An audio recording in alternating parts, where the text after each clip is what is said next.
కన్నావే అమ్మా, నాకెందుకు ఇచ్చావీ జన్మ?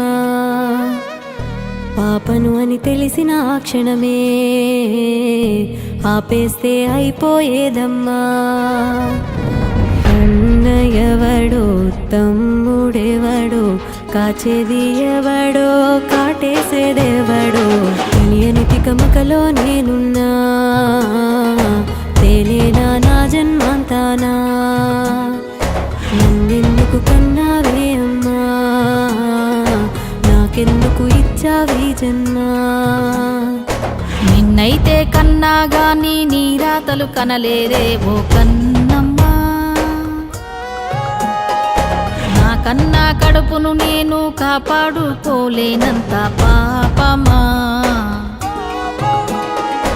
ఎల్లమ్మ మల్లమ్మ పోషమ్మ అంటూ పొద్దున లేస్తే పూజించేది స్త్రీ దేవతనిగా. నీలాంటి పిల్లే ఆడి ఇంట్లో ఉన్నా, బయటికి వస్తే ఆ సంగతి వాడికి అర్థం కాదా? జంతువులు పక్షులకు నోరున్న మనుషులకు భేదం ఏదంటే ప్రేమ వావి వరస. నింగిని ఎగిరందుకునే స్థాయికి ఎదుగుతున్నా, ఇంగితమే లేక ఎందుకు ఇంతటి హింస?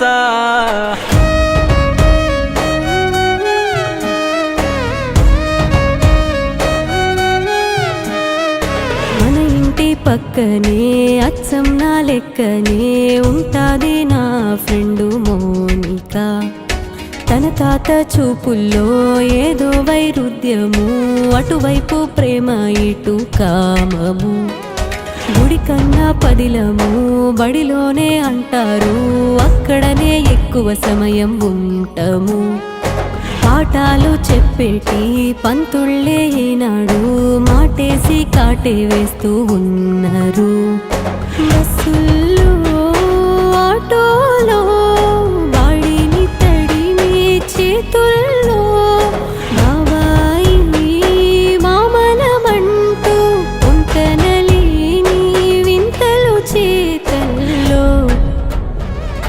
ఏమో ఏ రోగం వచ్చే ఈ మాయా మనసులకు ఈ రోజున. మన తల్లి చెల్లి తప్ప ప్రతి ఆడపిల్ల ఆట బొమ్మనా. టీవీల్లో కూర్చొని మేధావులు చెప్పే సొల్లంతా వింటారు ఈ జీవులు. ఆడది పనికొచ్చేది ఆ పనులకే అన్న అజ్ఞానం నిండా నింపుకుంటారు. ఇంట్లోనూ ప్రాణం పెట్టే నీ కూతురులాగానే ఇంకో ఇంట్లో నా తండ్రి కూతురు అంతే. బయటికి వచ్చిన స్త్రీని నువ్వు ఆగం చేస్తుంటే, బలికారా నీ ఇంటోళ్ళు బయటికి వెళితే. బయటి దేశాల్లో ఎవడైనా అమ్మాయిని రేప్ చేస్తే అక్కడ స్పాట్లో చంపేస్తారంట. వాళ్ళని చూసి అప్పుడప్పుడు మనం కూడా అలా చేస్తూ ఉంటాం. అయినా వీటి వల్ల ఏమైనా ఉపయోగం ఉందా? నయా పైసా లేదు. ఆడపిల్లకు కాసింత రక్షణ కూడా కల్పించలేకపోతున్నాం. అందుకే ఆడపిల్లను కనాలంటేనే చాలామంది భయపడిపోతున్నారు. ఒకవేళ కన్నా మనం ఆడపిల్లకు చాలా అద్దులు పెడతాం. బయటికి వెళ్ళిన అమ్మాయి గురించి భయపడ్డం తర్వాత, ముందు మన ఇంట్లో ఉన్న పిల్లోడు ఏం చేస్తున్నాడో మనకు తెలుసా? ఆన్లైన్ క్లాస్ పేరుతో ఇంటర్నెట్లో ఇంకేం చూస్తున్నాడు, కూల్ డ్రింక్ అని తాగుతున్న గ్లాసులో ఇంకేమి కలుపుకున్నాడు, కొత్తగా దేనికి అలవాటు అవుతున్నాడో, మత్తులో ఏమేం చేస్తున్నాడు. వీడు కదా అసలు ప్రమాదం. వాడికి విద్యతో పాటు విలువలు నేర్పండి. వ్యాపారం కన్నా వావి వరుసలు తెలియజేయండి. అమ్మ మాత్రమే కాదు, అమ్మాయి కూడా అపురూపమని, ఈ అమ్మాయే రేపు నీలాంటి ఇంకొకడికి అమ్మ అవుతుందని చెప్పండి. ఇంటింటా అబ్బాయిని ఇలా పెంచితే చాలు, ప్రతి ఆడపిల్ల భద్రంగా ఉంటుంది. ఎందుకంటే మన అందరి ఇళ్లల్లో ఆడపిల్ల ఉంది.